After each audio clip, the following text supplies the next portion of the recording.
we have seen this kind of explosion or renaissance in the interest in environmental issues. And you just look at the green building sector, and I picked that for a reason. There's an organization called the U.S. Green Building Council, which has created a program called LEED, and LEED is sort of the standard now for certifying and identifying green buildings. Okay, they've done a really good job involving lots of the different builder stakeholders, and it's gotten to the point now where we have cities and communities mandating that government buildings be built to LEED standards, for instance. Okay, now it's got a lot of headlines, and there's been a lot of push, especially I think Al Gore's Nobel Prize and Oscar, and probably Leonardo DiCaprio in some way, and others, for building this new kind of interest in the issue, and so it's gotten a lot of press coverage.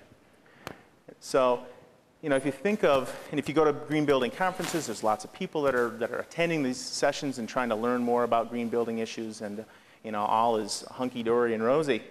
But when you really look at it real hard, about 0.5% to maybe 1.5% of all building that's going on in the United States is what would be defined as green building. It's a blip in the total amount of building that's going on, and that's just one example. I showed that pyramid before from the perspective of companies embracing this stuff. It doesn't mean that there isn't an interest, but we're still at that blip point. We're still at the point where it's a very small percentage of the overall, essentially the overall way we do things around here. I thought since it was just down the road, I would include the Makena Golf Course, and right now they're involved in our Audubon Cooperative Sanctuary Program for golf courses. It's a 6-step process, and so in the program they're essentially doing a site assessment and environmental plan first, and then they work with our staff ecologists to really identify projects to improve the property with respect to water quality issues, water conservation, wildlife habitat, chemical use reduction and safety, and then outreach and education. They're at the real front end of it. They're starting at the front end at the project. But things like maintaining areas as low-intensity management zones on a property, or looking at being able to increase habitat. The typical golf course that's gone through our program, I can say proudly, has increased their habitat on average, can't do it on every course, by 22 acres. An average golf course is 250, 300 acres, let's say. And by going through the program, they're able to identify areas that they don't need to mow and manage necessarily. Now, it does a couple things. That's increasing habitat on those properties, which is a good thing because most golf courses are found in urban and suburban areas and can provide some green space benefits for those areas. But also, it helps them save money. That's 22 less acres that they feel compelled to manage and have to deal with. So it's small things, and those cumulative small things can make a difference.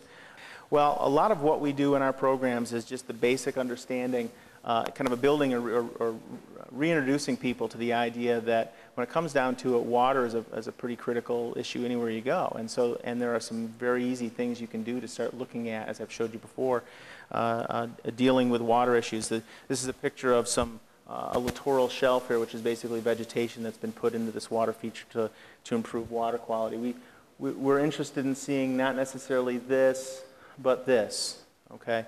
And in some areas, there are cultural things to deal with. If you're talking about a corporate office campus, we've had struggles before where I don't want that. It doesn't look aesthetically pleasing. I want it mown down to the water because that's what I want it to look like. We call it in our business the Augusta National Syndrome. Everybody got used to in the 50s the Masters, and it went on TV, and suddenly everyone wanted to have their lawns look like Augusta. I'll tell you, Augusta is a TV studio. Visit it about 2 weeks after the Masters, and it's brown and crusty. They get it up and going for the TV, and then it kind of crashes. And so there's this perception that's been created in television, the human perception of what is an expectation for what a landscape should look like that also has to be recognized, I think.